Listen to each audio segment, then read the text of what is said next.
Basic detail भरनी है।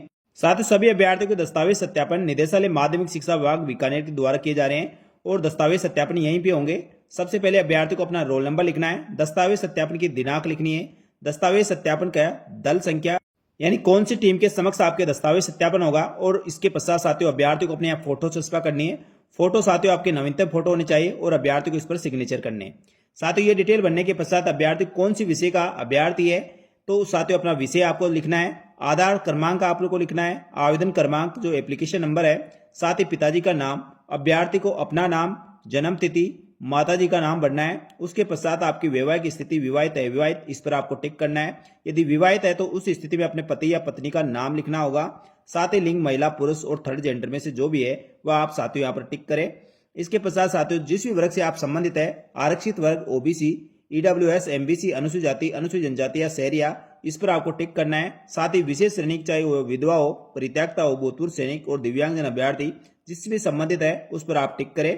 साथियों इसके पश्चात अभ्यर्थी को 1/1/2025 के अनुसार आपकी कितने वर्ष, कितने माह और कितने दिन आपकी आयु हो चुकी है यह भरना है। यह साथियों आपकी साधारण डिटेल भरने के पश्चात अभ्यर्थी को जो चेकलिस्ट के अनुसार दस्तावेज सत्यापन किए जाएंगे वह चेकलिस्ट इस प्रकार रहेगी। तो सभी अभ्यर्थी चेकलिस्ट के अनुसार अपने दस्तावेज क्रम से आपको जमा के लिए जाना है। सबसे पहले इसमें साथियों अभ्यर्थियों के लिए भरने का कॉलम है जिसमें दस्तावेज और प्रमाण पत्रों का सूची दी गई है। इसके पश्चात साथियों अभ्यर्थी के उपयोगार्थ यहाँ पर आपको प्रश्न संख्या और आपके संलग्न जो दस्तावेज है सब प्रमाणित है या नहीं है साथियों ये भरना है। आगे जो दस्तावेज सत्यापन दल का काम का रहेगा जिसमें साथियों दस्तावेज सत्यापन दल इसमें आपके दस्तावेजों के आधार पर इसमें टिप्पणी अंकित करेगा और अपने सिग्नेचर करेगा। तो जो फर्स्ट दो कॉलम है केवल अभ्यर्थियों काम की वही है। तो साथियों आपको चेकलिस्ट के साथ सबसे पहले अपना आवेदन फॉर्म की प्रति लगानी होगी। जो आपने ऑनलाइन इसके लिए आवेदन फॉर्म भरा था उसका प्रिंट आउट आपने निकाला होगा, नहीं निकाला तो साथियों अपने एसएसओ आईडी के माध्यम से आप निकाल सकते हैं।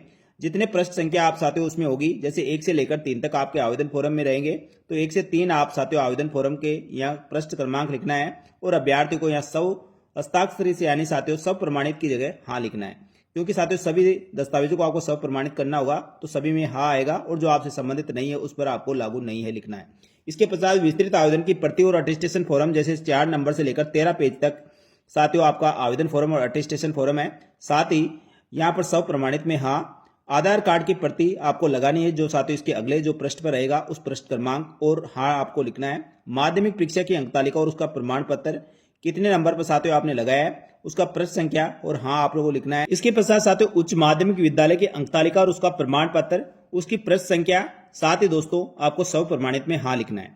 इसके पश्चात स्नातक और समकक्ष परीक्षा के समस्त सेमेस्टर के और समस्त वर्षों की अंक तालिकाएं और उसकी उपाधि या डिग्री आपको लगानी होगी। जितने पेज में साथियों आपके अंक तालिकाएं और डिग्री प्रमाण पत्र है उसके पृष्ठ संख्या अंकित करके साथियों आगे सीरियल नंबर से आपको पृष्ठ संख्या अंकित करनी है और सब प्रमाणित सभी को करना है और यहाँ पर हाँ लिखना है। इसके पश्चात विज्ञप्ति के अनुसार प्रशिक्षण योग्यता है या नहीं है यहाँ पर हाँ करना है। साथ ही प्रशिक्षण योग्यता उत्तीर्ण कब की है तो साथियों उसकी दिनांक आपको लिखनी है, यानी साथियों जो बीएड आपने की है उसकी दिनांक और हाँ आपको लिखना है। मूल निवास प्रमाण पत्र की प्रमाणित प्रति और उसके पश्चात साथियों आर्थिक रूप से कमजोर वर्ग के अभ्यर्थियों को नियमानुसार सक्षम प्राधिकार द्वारा जारी निर्धारित इनकम एसेट सर्टिफिकेट आपको लगाना है। यदि आपसे संबंधित नहीं है तो लागू नहीं है आपको लिखना है। यदि अभ्यर्थी साथियों जाति प्रमाण पत्र लगा रहा है जिसमें अन्य पिछड़ा वर्ग, अति पिछड़ा वर्ग, अनुसूचित जाति, अनुसूचित जनजाति से संबंधित है तो आपको संबंधित जाति प्रमाण पत्र लगाना है और उसकी पृष्ठ संख्या आपको यहाँ अंकित करना है। साथ ही दोस्तों यहाँ पर संलग्न सब प्रमाणित में हाँ करना होगा। आपसे संबंधित नहीं है तो लागू नहीं है आपको लिखना होगा। साथ ही दोस्तों जो अन्य पिछड़ा वर्ग, अति पिछड़ा वर्ग के अभ्यर्थी है उनको वैध अवधि का प्रमाण पत्र यानी 1 वर्ष से अधिक पुराना आपका साथियों जाति प्रमाण पत्र है तो आपको साथियों एक शपथ पत्र देना होगा और ये कॉलम आपसे संबंधित नहीं है तो साथियों लागू नहीं है आपको लिखना होगा। इसी प्रकार साथियों आगे आरक्षित वर्ग के अभ्यर्थियों के पास आवेदन की अंतिम तिथि के पश्चात यदि जाति प्रमाण पत्र जारी हुआ है तो साथियों कार्मिक विभाग के आदेश के आधार पर 17/10/2022 के अनुसार आपको एक शपथ पत्र देना होगा और आपसे संबंधित नहीं है तो लागू नहीं है आप लिखे। साथ ही विधवा की स्थिति में साथियों पति का मृत्यु को प्रमाण पत्र उससे संबंधित आपको साक्ष्य देना होगा। यदि आपसे संबंधित नहीं है तो लागू नहीं आप अंकित करें। साथ ही विवाह विच्छेद और परित्यक्ता कोई तलाकशुदा महिला है तो साथियों सक्षम न्यायालय द्वारा जारी डिग्री प्रमाण पत्र आपको संलग्न करना होगा और पृष्ठ संख्या अंकित करना होगा। यदि आपसे संबंधित नहीं है तो लागू नहीं आप अंकित करें। इसी प्रकार संतान संबंधी सब घोषणा पत्र सभी के लिए अनिवार्य है तो इसका पृष्ठ संख्या आप अंकित करें और साथियों यहाँ पर सब प्रमाणित में हाँ करें। इसी प्रकार साथियों कोई भूतपूर्व सैनिक अभ्यर्थी है तो भूतपूर्व सैनिक होने पर सेवानिवृत्ति और सक्षम प्राधिकरण द्वारा जारी अनापत्ति प्रमाण पत्र आपको संलग्न करना है। यदि आपसे संबंधित नहीं है तो लागू नहीं आप अंकित करें। इसी प्रकार दिव्यांगजन श्रेणी में राजस्थान दिव्यांगजन नियम 2018 के अनुसार मेडिकल बोर्ड द्वारा जारी प्रदत्त निःशक्तता प्रमाण पत्र आपको लगाना होगा और आपसे संबंधित नहीं है तो साथियों आप लागू नहीं अंकित करें। इसी प्रकार राजकीय सेवा और उपकरणों में कार्यरत जो नियमित कर्मचारी है साथियों, ऐसे अभ्यर्थियों को अनापत्ति एनओसी प्रमाण पत्र देना होगा, उसका स्वघोषणा पत्र आपको देना होगा। यदि आपसे संबंधित है तो साथियों इसमें प्रश्न संख्या और हाँ अंकित करें, अन्यथा लागू नहीं अंकित करें। शैक्षणिक और प्रशिक्षण योग्यताओं से संबंधित स्वघोषणा पत्र देना होगा। ये साथियों सभी अभ्यर्थियों के लिए अनिवार्य है। यहाँ पर आपको पृष्ठ संख्या अंकित करनी है और यहाँ पर हाँ भरना होगा। इसके पश्चात साथियों अंतिम शैक्षणिक संस्था द्वारा जारी चरित्र प्रमाण पत्र और 2 राजपत्र अधिकारियों सत्यापित चरित्र प्रमाण पत्र आपको संलग्न करना है और तीनों के साथियों आप प्रश्न संख्या अंकित करके आगे हाँ भरना होगा। और क्या आवेदन माननीय उच्च न्यायालय के आदेश से परीक्षा में सम्मिलित हुआ है तो आपसे संबंधित है तो इसको भरना, अन्यथा लागू नहीं अंकित करें। साथ ही इसके अलावा किसी प्रकार कोई भी अन्य शपथ पत्र घोषणा पत्र रह गया तो वहां पर नीचे आपको यहाँ पर उसके प्रश्न संख्या अंकित करके हाँ करना है। और अभ्यर्थी को साथियों जो भी आपसे कॉलम संबंधित नहीं है उस पर लागू नहीं अंकित करें, बाकी साथियों आपको हाँ भरना होगा। नीचे अभ्यर्थी को अपना हस्ताक्षर करना है, अपना नाम लिखना है और अपना पता एड्रेस भरना है। इधर स्थान, दिनांक और मोबाइल नंबर आपको डालना होगा। इस प्रकार साथियों आपकी पूरी चेकलिस्ट भरी जाएगी। चेकलिस्ट आपकी सही से भरी हुई है तो साथियों आपके दस्तावेज सत्यापन बहुत आसान तरीके से हो जाएंगे। जो इसमें साथियों 23 पॉइंट दिए गए उसी के अनुसार आपको सारे दस्तावेज क्रम से जमाने हैं, उस पर प्रश्न संख्या अंकित करके और आपसे संबंधित दस्तावेजों के साथियों इसको साथ संलग्न करने होंगे। साथियों दस्तावेज सत्यापन हेतु जो दस्तावेज संलग्न किए जाने हैं वह इस प्रकार है। सबसे पहले अभ्यर्थी को साथियों इस चेकलिस्ट के साथ अपना ऑनलाइन आवेदन फॉर्म की प्रति आपको संलग्न करनी है और 2 सेट में आपको साथियों पूरा दस्तावेज सत्यापन का सेट बनाना है, जिसमें प्रथम सेट के साथ आपके सारे ओरिजिनल दस्तावेज लगेंगे, सेकंड के साथ सभी की फोटो प्रति। इसके पश्चात साथियों विस्तृत आवेदन पत्र और मैं अटेस्टेशन फॉर्म आपको संलग्न करना है और सभी पृष्ठों पर साथियों आपके दाएं तरफ आपको प्रश्न संख्या अंकित करनी होगी।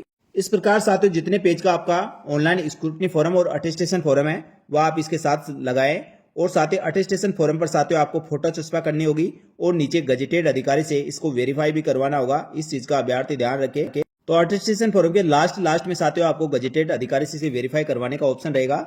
यहाँ पर अभ्यर्थी से किसी भी गजेटेड अधिकारी से, फर्स्ट ग्रेड अधिकारी से आप इसको वेरीफाई करवाए।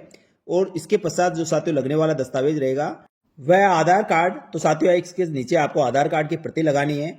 आधार कार्ड के 10वीं की अंक तालिका और उसका प्रमाण पत्र आपको संलग्न करना है और 10वीं की अंक तालिका के बाद साथियों आपको 12वीं की अंक तालिका और प्रमाण पत्र आपको लगाना है। इन सभी की साथियों फोटो प्रति आपको लगानी है।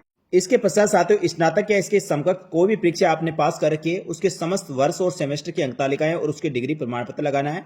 उसके बाद मूल निवास प्रमाण पत्र लगेगा और इसके पश्चात संतान संबंधी घोषणा पत्र जो सादा कागज पर आपको साथियों बनाना है और इसे किसी राजपत्र अधिकारी से सत्यापित भी करवाना होगा। तो ये सभी अभ्यर्थियों के लिए अनिवार्य है, चाहे विवाहित हो या अविवाहित सभी के लिए साथियों आवश्यक है। यदि साथियों आपके बच्चे हैं तो बच्चों की सूचना आपको देनी होगी, कितने बच्चे हैं, उनके नाम क्या है, जन्म तिथि क्या है। यदि नहीं है तो साथियों आप यहाँ 0 भरे और नाम की जगह नील आप भर दें। तो साथियों इसमें विवाहित अविवाहित सभी अभ्यर्थियों के लिए सादा कागज पर आपको संतान संबंधी घोषणा पत्र बनाना होगा। नीचे अभ्यर्थी को अपना सिग्नेचर करने हैं। इसके बाद साथियों अभ्यर्थियों को एक सादा कागज पर सब घोषणा पत्र देना है। इसमें अभ्यर्थी को अपना नाम, पिताजी का नाम, निवास आपको भरना है और अभ्यर्थी को नीचे सिग्नेचर करने। ये भी साथियों बिल्कुल सादा कागज पर बनेगा जो A4 साइज में आप प्रिंट आउट निकाल ले और इसको भरकर अपने सिग्नेचर कर ले। इसके बाद साथियों आपको चरित्र प्रमाण पत्र लगाना होगा। एक अंतिम शैक्षणिक संस्था से जारी चरित्र प्रमाण पत्र और 2 राजपत्र अधिकारी सत्यापित चरित्र प्रमाण पत्र आपको संलग्न करने होंगे। ये चरित्र प्रमाण पत्र साथियों ओरिजिनल लगेंगे, इस चीज का अभ्यर्थी ध्यान रखें। इसके 50 रुपए के स्टाम्प पर साथियों आपको इस सामान्य घोषणा पत्र देना है। सभी अभ्यर्थी को साथियों इसमें अपना नाम, अपने पिता का नाम, रोल नंबर और किस विषय में साथियों आप दस्तावेज सत्यापन करवाने वाले हैं उस विषय का नाम आपको भरना है और इसमें साथियों जो भी दिया गया है उसको एज इट इज आपको टाइप करवाना है और टाइप करके अभ्यर्थी को नीचे अपने हस्ताक्षर करने हैं। अभ्यर्थी को नाम, पता, मोबाइल नंबर, दिनांक और स्थान लिखना है। इसके पश्चात साथियों 50 रुपए के स्टाम्प पर एक और आपको घोषणा पत्र, शपथ पत्र बनाना होगा। इसमें भी अभ्यर्थी को साथियों अपना नाम, पिताजी का नाम, निवास, साथ ही कौन से विषय के आप दस्तावेज सत्यापन करवाने वाले हैं। तो ये 50 रुपए के स्टाम्प पेपर पर बनेगा। तो साथियों स्टाम्प पेपर पर इसको टाइप करवाना है और प्रिंट आउट निकाल कर साथियों इसको नीचे अभ्यर्थी को हस्ताक्षर करना है। साथ ही दोस्तों इसके पॉइंट नंबर 3, 4, 5 अभ्यर्थी अपनी जो भी आपसे संबंधित है उसके अनुसार इसको परिवर्तन कर सकते हैं। तो सभी अभ्यर्थी को साथियों 2 स्टाम्प पेपर पर 50-50 रुपए के स्टाम्प पेपर पर शपथ पत्र, घोषणा पत्र बनाने हैं और इसके किसी नोटरी से सत्यापित भी आपको करवाना होगा। इसके पश्चात साथियों नमूना हस्ताक्षर, ये सादा कागज पर आपको प्रिंट आउट कर लेना है। यहाँ अभ्यर्थी को नाम, अपना रोल नंबर, दस्तावेज सत्यापन की दिनांक, समय और दल का नाम लिखना है। साथ ही कौन से विषय के आप दस्तावेज सत्यापन करवाने वाले हैं। नीचे अभ्यर्थी को अपना विवरण भर के साथियों एज इट इज आपको अपनी हैंड राइटिंग में साथियों सबसे पहले आपको हिंदी में पढ़ना है और अपने सिग्नेचर करने हैं। दूसरे साथियों नीचे आपको इंग्लिश में पढ़ना है और इंग्लिश में आपको यहाँ पर लिखना है। सिग्नेचर दोनों जगह आपके सेम होनी चाहिए। इस चीज का अभ्यर्थी ध्यान रखें क्योंकि सभी जगह आपके सिग्नेचर सेम होने चाहिए। सिग्नेचरों में किसी प्रकार कोई बदलाव नहीं होना चाहिए। तो साथियों इस प्रकार सेकंड ग्रेड भर्ती के अभ्यर्थी जो विभिन्न विषयों के